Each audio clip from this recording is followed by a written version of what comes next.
We're all tied up here. Expert and Tricked facing off. 1-1 is the score, and we're gearing up for game number 3. Caldor, can Tricked Esports bounce back from that loss? Yeah, I think so. They've been talking a lot about, especially when we're talking about the games that I played against Synergy. They were down 0-2, and afterwards in the interview, they were talking to us and saying like, hey, we always believe we can make this happen. We have a great team here. Of course, we are annoyed when we lose a game, but we know that we can take them on the next map. I think the same applies here as well. And this was just one of those games where they had to succeed. Okay, our opponent outplayed us. They had a draft that worked beautifully well. The strategy worked out incredibly well for Expert. And that's something they can acknowledge. They're very self-critical. They're going to just look at the next draft and saying, okay, let's play the next map and make sure that we win there. Well, speaking about the next map, let's find out. Where are we going here for game number 3 in this best of 5 series? The answer is going to be Dragonshire. So Tricked Esports has elected to go with the first pick once again. Yeah, and with that, that's going to be pretty...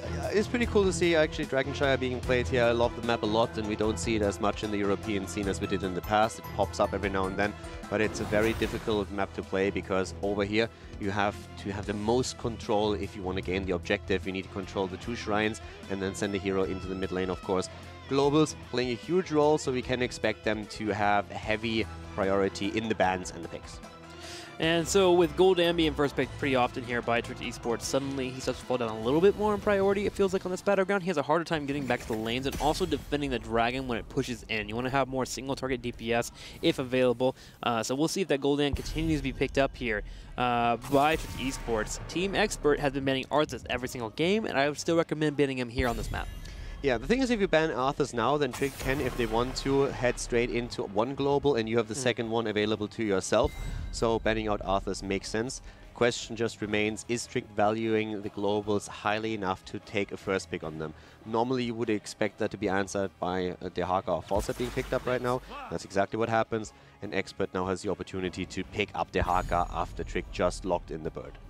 And Dehaka, one of those heroes that you normally want to throw in that top lane, just so it's really hard to ignore him. With Dehaka being available, suddenly Sonya does become opened up, though, as a potential pickup for Tricked Esports, and they do love to run those double warrior compositions. However, with Falset being here, you can usually elect to believe that Falset can be in that top lane and rotate in when needed.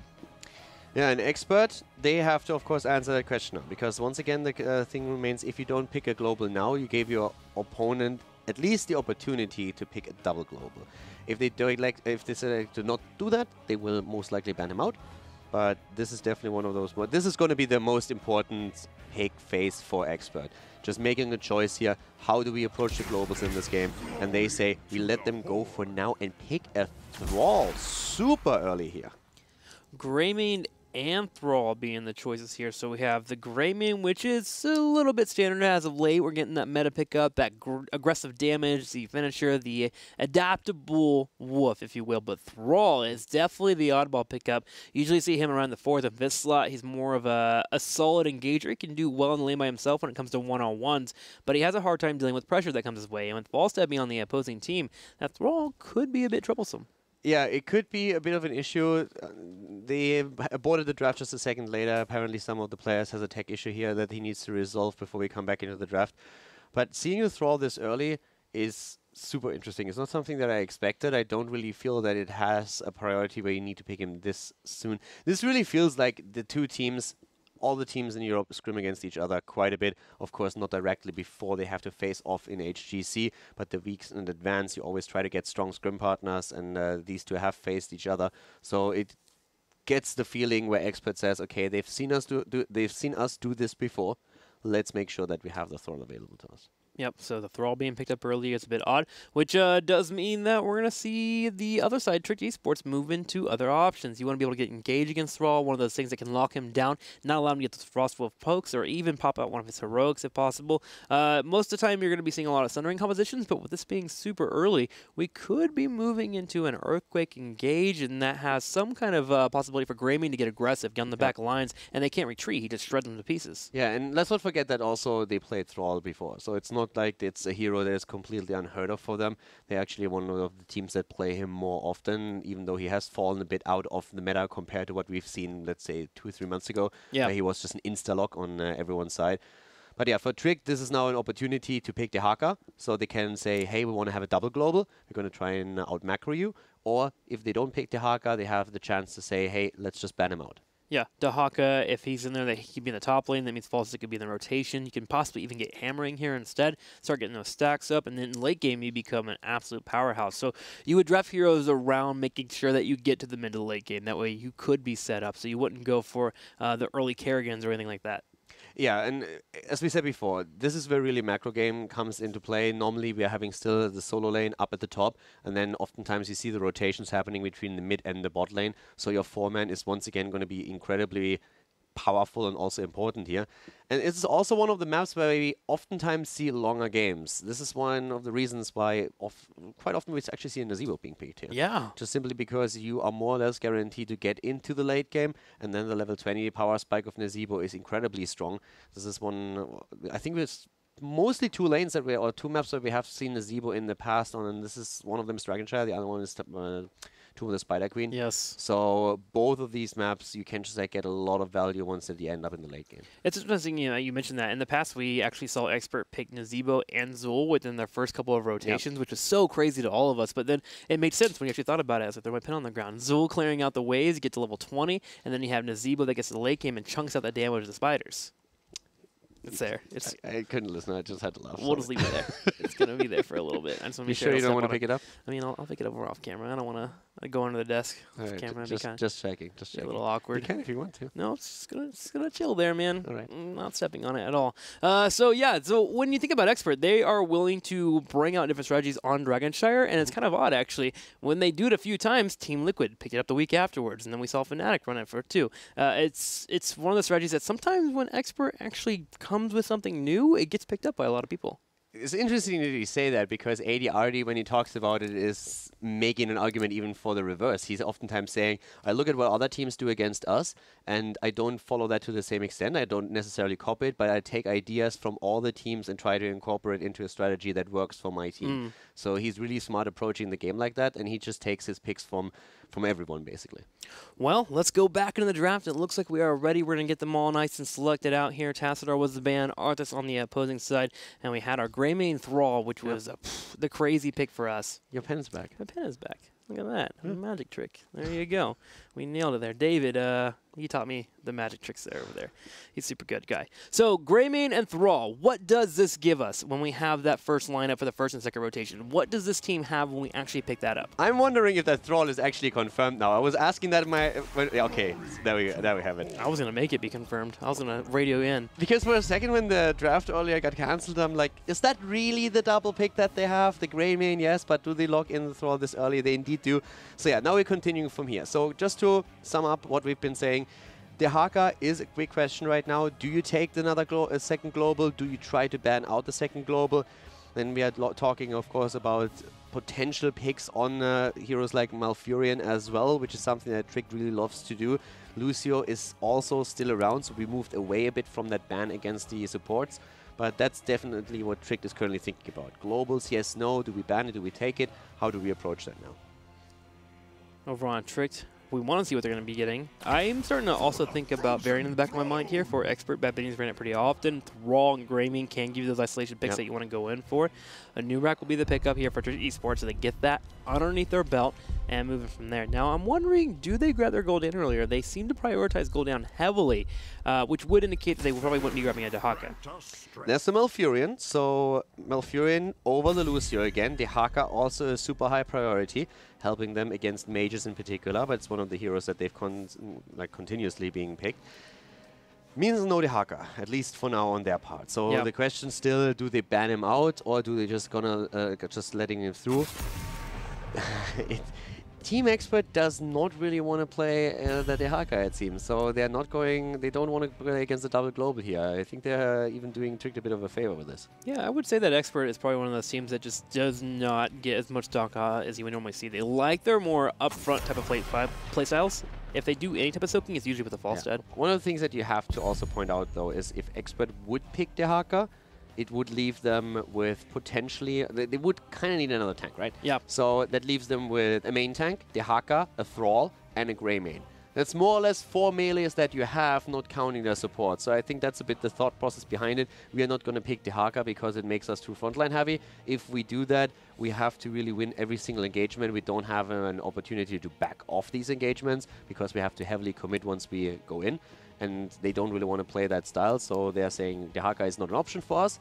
We still don't want you to take it, so let's make sure that that doesn't happen. So yeah, with that reasoning, I feel it makes sense to ban him out here. But now, of course, they gave up on the global. So I would like to have a little bit more wave clear here from Team Expert. Tanks that kind of stand out for you, usually Johanna, but there is a lot to say about the variant engage combo into Greymane. It is pretty powerful. So in terms of that, what do you think is going to be our pickups? I would like the Johanna, to be quite frank. I really feel it's a hero that they played in the past on this map as well. Ooh, Medivh, I like that. Wow, Muradin. The Muradin. Wave clear is going to be an option again. But again, Expert knows what they are doing. In drafts, they are usually quite smart. And it's their pick as well. It's their map pick, so they definitely have something in mind. Muradin, of course, is lacking the wave clear that a hero like Johanna can give you. We have maybe even Alex now on that Leoric, going full old school on this map. And Gul'dan in the mix as well. So that's a fair amount of wave clear on the side of Tricked, whereas Expert has some, but can't really match the wave clear that the blue team is bringing to the table. Yeah, so Tricked Esports, once again, employing these late game strategies. Leoric, Gul'dan, Falstad, all of them great in the late game scenarios. Whereas Team Expert now has a bit of an aggressive tendency to be set up for them. They have the portals into our opponents, but they also have Muradin, who can be great from rotating in the middle on the top lane. He'll be originally in the 4-man rotation to help out, make sure they can clear it up and set up that wave clear. And then they rotate all the way top and drop in that Stormbolt, maybe get a pickoff. New strategy. We're going Haymaker on Muradin. We're going to put the portal behind someone. Muradin goes through Haymakers into the team. It's going to be happen. It's going to happen. Does that actually work? You can't hammer him through the portal, but you can hammer him in the direction. Yeah. Yes. And then Thrall drops down the Earthquake. Oh, okay, so sniper Tyrande. Okay. So Tyrande, isn't that what it's called, right? Where you go in with the Muradin and Stormbolt and you follow up with the Lunar Flare into a 100 mark. Just to make that sure, that with the Haymaker was not, that was a joke. That wasn't serious. That's not going to happen here. Oh, really? But it would be pretty cool. I could see that in Team League. You want to try that out? I could see that in my Hero League tonight when I queue up. Yeah. As Muradin. It's going down. One of the things I also want to stress quickly is it would be so cool to see Alex on Leoric. I think there's a fair chance it happens. And the reason is Leoric was for the longest time not in the meta. Nobody played him in competitive when he was released. And the first player to bring Leoric into competitive games was Alex on Dragonshire, where he just simply went brain AFK on the top lane and he was pushing that lane in, went into Lingering Apparition on 7 and just, yeah, always moved back. He did nothing else but push that one lane all game long and nobody could gank him. You were trying to gank him? Didn't really care. Lingering Apparition goes washed out of there, and all of a sudden you are starting to lose your lane, you're starting to lose the keep, the fort, and the rest of the 4-man just rotated. So Alex brought that into the game, and that was extremely annoying.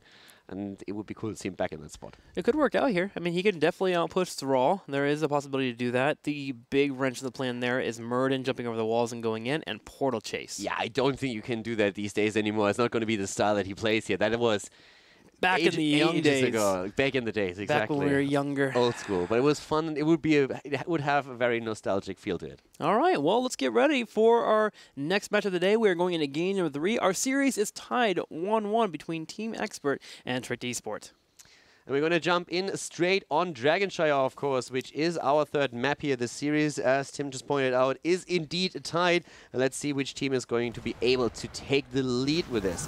We have indeed Alex the Pro G on Leoric, Crosby on Gul'dan, Rema on the Anubarak, Knappa on Malfurion, and Eternal is playing Falstad once again. To the right, in the red, Team Expert, hoping to get a lead here in this tied series. Kirsten will be on Tyrande. Bad Benny will show off his Muradin plays. Watch out for those Stormbolts. ADRD back on his Bay. Medivh at Thera Angel on Thrall. And last but not least, Nick on Greymane. And while we're talking about the compositions a little bit, the reason why Tyrande was drafted is not to trigger Dreadnought, who's currently enjoying these games from the backstage area, but it's mostly about the rotation with Muradin, trying to make sure that you get those snipes in. The Stormbolt followed up by an immediate second stun, and then Greymane can jump on these targets, so that's going to be crucial here. Knappa needs to be paying a lot of attention to his cleanses later on so that that doesn't happen within these fights. but rotation kills is something that Expert is going to be looking for. Yeah, Team Expert is hoping to get early dragons so they can push in the structures that are available for esports by getting kills. If you get kills, you get number advantage, which means you can get shrine control. Lunar Flare comes out, but Alex the Prodigy drops down that E and walks away. Leoric can be so frustrating to deal with. And Alex going now also for block. That really shows that he wants to make sure that he has the pressure up at the top lane.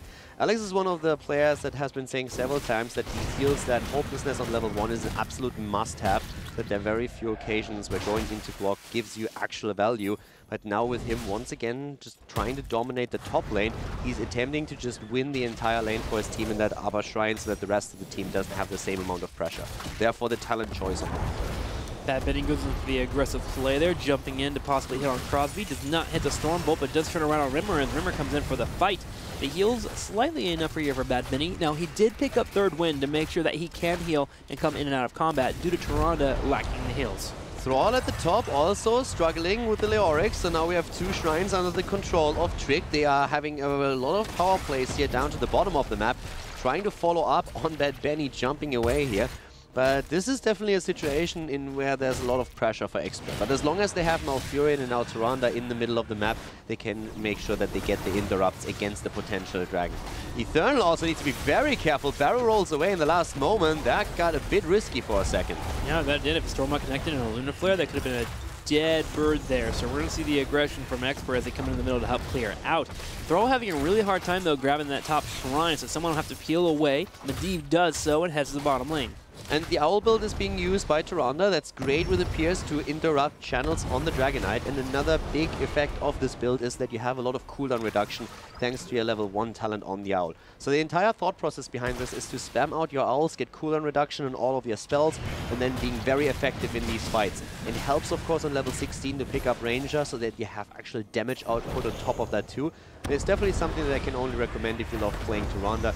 Take a good look at the build and make sure that you use that as well. If played correctly, it has a massive impact on the game. Solid play there by a Thorough, by the way. He goes in for the aggressive play, so Alex the Prodigy reads that correctly and immediately ease away from the fight. Didn't even trade with Thrall, knowing that a gank was on the way. So nice game sense by Alex the Prodigy. That Leoric continues to do work in the top lane, but Bad Benny on the left side goes in for Nappy and misses the Stormbolt, but it looks like it doesn't matter as Tyrande comes in with the Lunar Flare. Can Nick get the kill? Oh, not quite. Not getting the kill against Malfurion, but they are able to confirm the kill against Gul'dan, and that's also first blood in the game. So this aggression that we've been expecting in the early game with Muradin and Tyrande, with also, of course, Medivh trying to enable that, is happening as we speak. But the top lane currently dominated by Alex, who also went into fealty onto death. So in this case, making sure that he has a very good setup against Thrall and is not going to lose out. Giants being grabbed here on the right side to get pressure on the bottom, and Trick Esports will respawn as you should. You want to make sure that you can handle that bottom lane pressure. The thing about Expert is when they grab those Giants, it helps clear out the bottom, which means one member can soak that experience and allows for them to use their Muradin and their Tyrande to gank and get aggressive. So Trick Esport answering with the mercenaries that they can is one of the great ways to handle that pressure coming their way. Yeah, also, I want to stress for just a second again that we have fealty on the death up at the top, because you could go into Hardened Bones here just to make sure that you are safer against any potential gank that comes your way. So Alex is currently expecting to spend quite a bit of time up to the top lane and just play that one-on-one situation out. He's moving straight onto the shrine again, but he needs to be able to take care of that camp. AD already done here, eating, oh wow, eating a lot of damage, but just barely able to get out of there. Very well played on the Medivh, keeping himself alive. But it looks like we're going to soon enough have 2 shrines again in the hands of Trick, once that Alex has dealt with a camp that was taken by Expert. 10 looming for our teams, and so far Team Expert only getting 1 kill is a big call out to Trick Esport not being picked off, playing safe. Yeah, I actually like the camps that are taken. This is something that we've seen on the last map, that they really try to put more pressure onto the solo lanes, not only on Braxis, but now also on this map, by constantly rotating heroes over to the camps and just trying to help out. Not just mindlessly taking them, but really having a thought process behind it. That really helps them to relieve some of the pressure that Thrall must be feeling at this point. Yeah, Leoric having really good wave clear, but it does take him a few swings to actually deal with the Night Camp in the top, so that did actually falter his play for a solid amount of time. but he eventually cleared through, and he's also putting back pressure on Thrall. So at some point, Ethereal Angel will need some assistance from his teammates to deal with the Seoric, and the assistance is coming. The Hunter Mark pops out, Nick goes in, the Lunar Flare. Oh, the nice sidestep there from Alex the Pro G. One of the things I also want to point out, if you are playing Leoric or if you're a bit of a newer Leoric player, that we have a lot of heroes in the game where with animation cancelling you can get a bit more damage in. And one of the heroes is actually Leoric, since his auto attack is extremely slow. So what you can do is you just use an auto attack on a minion or a hero, for example. You follow it immediately up with a Q that causes an animation cancel, and right out of the Q you can hit another auto attack. So you just get more or less one additional auto attack in.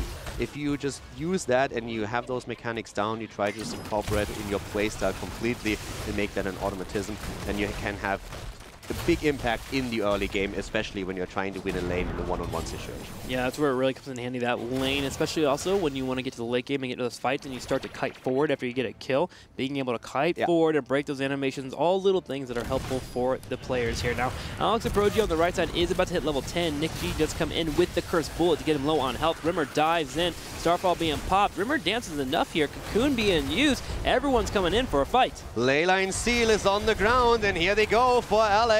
Also, Gul'dan using his Horrify, trying to keep them alive. Alex is incredibly low and finally falls, getting that Leoric trade value here, but still getting out of that fight with not losing too much. If you lose a hero here, then Leoric is probably your best option. At least he's going to be back soon and spawning on the battleground and doesn't have to make his way back into the middle of the map. Yeah, that was an odd fight, but managed well by both teams. Both the Mighty Gus as well as the Leyline Seal were important for both teams to survive and to get a takedown on that Leoric. Leoric, though, already back there. That death timer just reduced so quickly when he's able to get that Dran Hope when he's in his Ghost form. Yeah, and this is actually one of the coolest things about Leoric in general, that he's just on the battleground. It's not only that he spawns faster in the middle of a potential fight or respawns, but also he still gets value while he's in Ghost form. That slow is so impactful, or can be impactful, so it's pretty cool and gives the hero additional value. Especially since he, of course, now has a bit more auto attack damage in the current patch as well. Yeah, basically becomes a ward there. Stormbolt comes out, Curse used by Nape. There is Cocoon being used on the right side, but Team Expert will be able to handle that. With the Sundering being in, that means that Team Expert is going all in on this idea of blowing somebody up. You get the Curse Bullet out, the Sundering engages, you can lock down the backline, you can all focus one target, especially if Starfall hits one of those characters that have no escape. Now Furion, Gul'dan, Falstaff. Alex moving out. But yeah, you're right. They're trying to blow targets up, and this is again putting the pressure onto Gnappa on his Malfurion. So the cleansers need to be on point. It's one of those games where you can really have the best moments as a support player, but it's also something where you just constantly feel the pressure because you know what's coming your way. And you know if you miss that cleanse, if you're just a bit too late, it also means the team is going to lose the battle. The my bad syndrome there, where you accidentally miss it on that slight cleanse or that clutch Twilight Dream. We're going to keep an eye on Nape, as he'll be the one to really make sure that Twitch Esports does not fall to Team Expert in the team fights. Big moment happened here in the middle, though. Portal's been dropped. Yeah, Knappe is also there again. Oh, Cocoon being used on the target that just got rooted. Leoric is down. Eternal using the Gust. A bit of miscommunication on the side of Tricked here during the fight. Knappe and Rema are trying to escape, but that's the... Oh my god. There's the overkill against Malfurion. The Stormbolt stun and Sundering right behind it. Trick, there's no kill like overkill. There is no kill like overkill, that is for sure. Expert now have the chance to move in on the Dragon. Multiple members in the middle and Leoric spawning back. Trick Esports should be able to slow down the actual process of grabbing the Dragon. Ethereal Angel is on the left side. Oh, if they catch Ethereal, that'd be huge. I don't think they can, though. Oh, that on the other hand might be a problem because all of a sudden he's isolated. Crosby comes in, tries to deliver the damage, is unfortunately for him too late. So the Entomb not getting the value that Alex was hoping for here. Eternal still surviving, so he moves back. Another great drain, but it's just not enough to drop the Dwarf. They've bought enough time to have all 5 members Zoe up, as Trick Esport will have their false set fly back in, so they stop the Dragon from being grabbed. And Expert has to go to plan B, which is to go back to the mercenary camps, trying to keep pressure up wherever they can.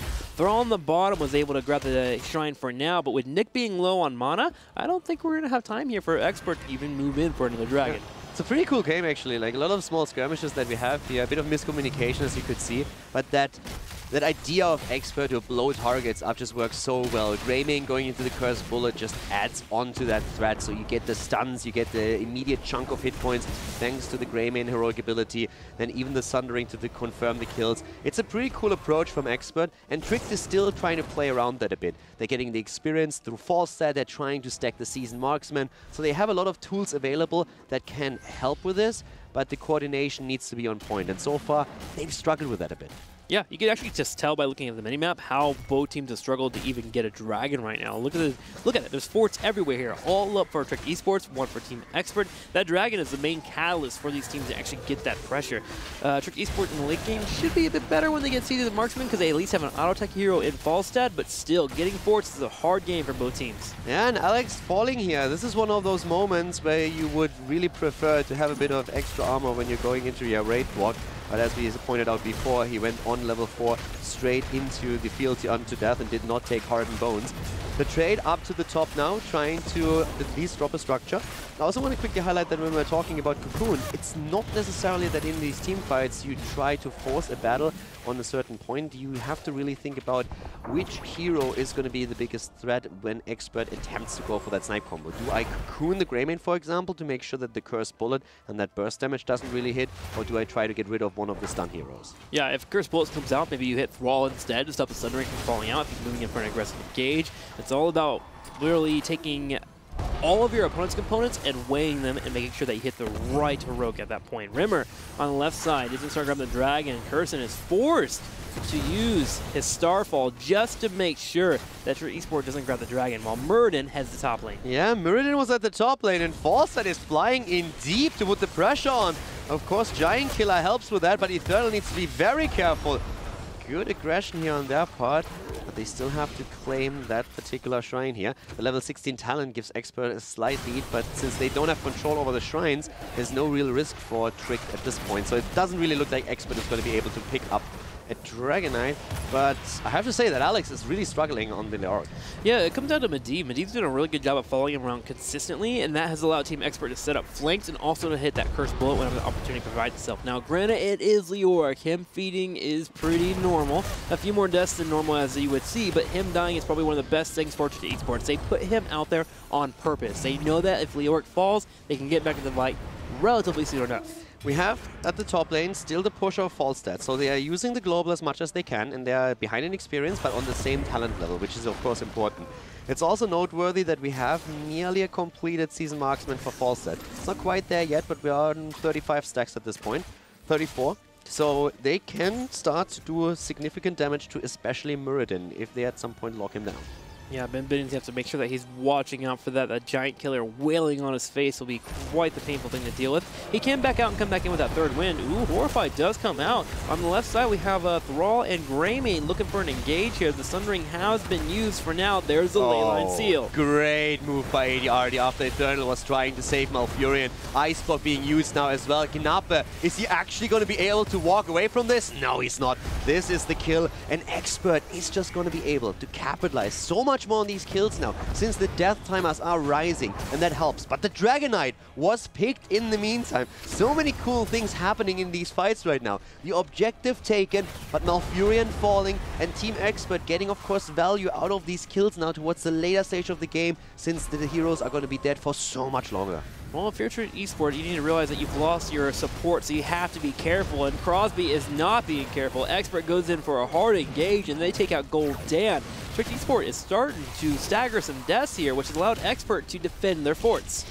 Yeah, they defend their forts, and also they are still ahead in experience by quite a bit. There's not really any value that Alex and his boys are getting out of the Dragonite. They, of course, deny the Dragonite to Expert, but they can't do a whole lot with it. So another thing that is extremely important to also remember for your own games. Don't just simply rush in with the Dragonite. If it gets bursted down, if your opponent has a 5 versus 4 situation going against you, then you want to keep the Dragonite back for as long as you possibly can. Those things last an eternity. So just sit there, use the Dragon Breath to burn down a few of the waves, wait for the rest of your team to respawn, to group up with you, and then go in. There's absolutely zero value in you rushing in. Always wait for your minion waves, take the opponent's waves down first. You got enough time. No, I heavily agree with you. Even if you were to go for the Russian, don't go in the middle. The middle leaves up so many opportunities for you to get ganked on both the bottom and the top side. Run to the bottom side at least and start dealing with the fort that you've already put pressure on. Bad Benny looking for a fight though. Nape is locked down by the ice block. The Wolf comes out just in time, but Nape is starting to retreat. They turn it around and they take out Thrall. Thrall is down. Can they also drop Bad Benny? That's the question. Stun after stun comes out. He himself turns around with a quick Storm Bolt and is able to escape. But this seems more and more like the, basically just the entire mission of the game is save Knappe. Yeah, certainly has become the thing for them because Nape is here to save everyone else. So now he puts it on his 4 teammates. Please don't let me die. Trick Esports now getting to the late game. This is a very similar situation that we saw with them in game number 1. If they get to the late game with their composition and they hit a massive Horrify, they can be impressively strong. Muradin is being attacked there. It's just like they gang up on him from every side trying to kill him. But ADRD, he has his front lines back.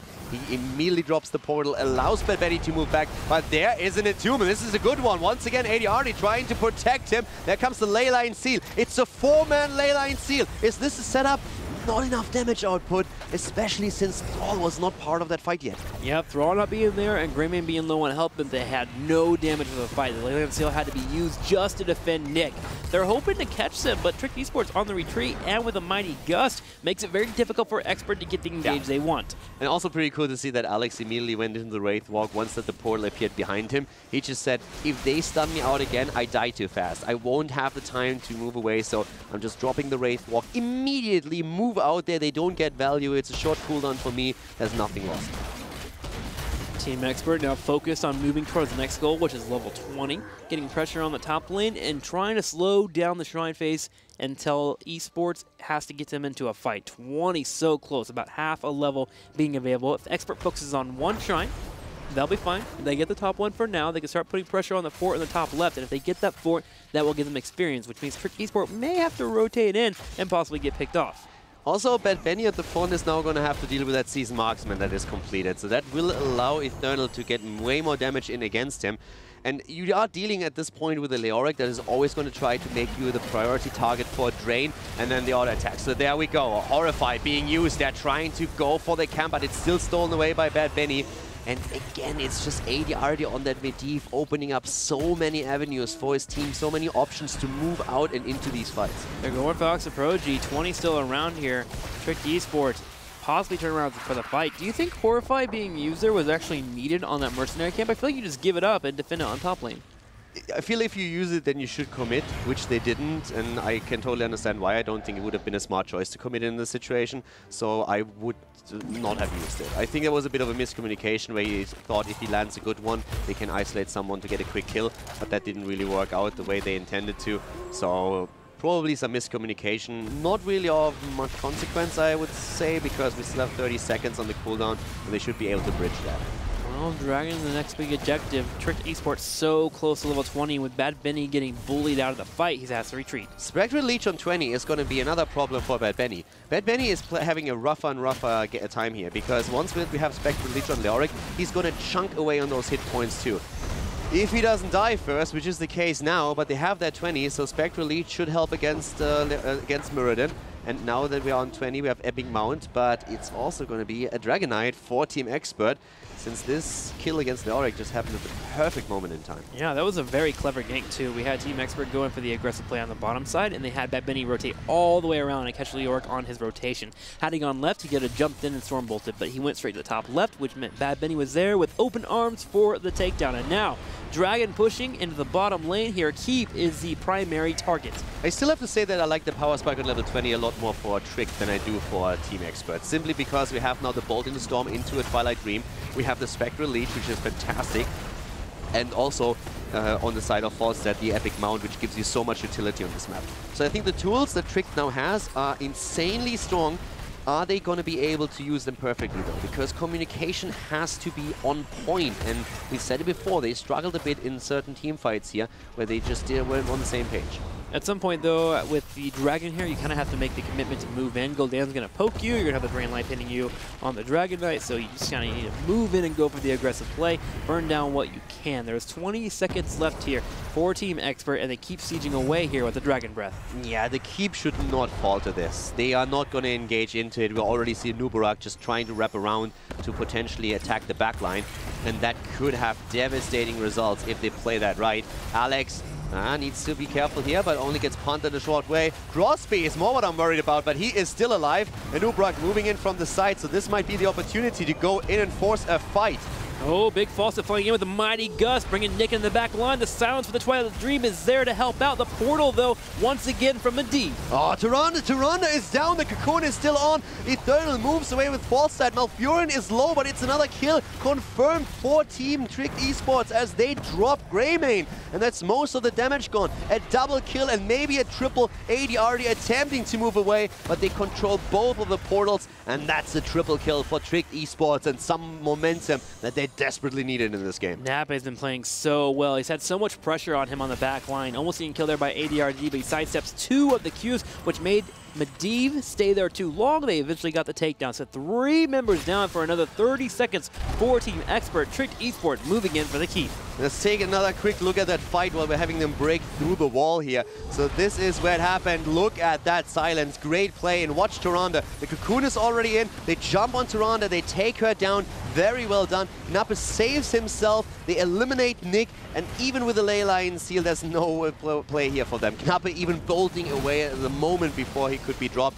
And this, at this point, is still a 5 versus 2, but we have Expert soon back in full force. That's right. A thorough Angel buying time here on the left. Have to using Bolt. He does have Sundering. Sundering goes out. He's wanting to hit Crosby, but it misses. 3 points for the field goal. Horrified, though. And a thorough Angel is taken out immediately. Curson being focused here. Tricked Esport turning these fights around. Crosby going full boss mode here. Eternal is now gusting them away. The ley line shouldn't be really hitting anything there, but they catch, actually. It's a nice move of ADRD. Crosby now, is he gonna fall? Gul'dan is low. He's nearly dying, but keeps himself alive. Tricked is playing out of their mind in this late game. But Bad Benny looking for it. He comes in. There's a Stormbolt. There's a Lunar Flare. Rimmer will fall. So Nubarak is no longer here. Medivh continues chase though on the left side. The portals being so annoying here. Alex Aproji will sacrifice his life for the good of his team. But here is the problem.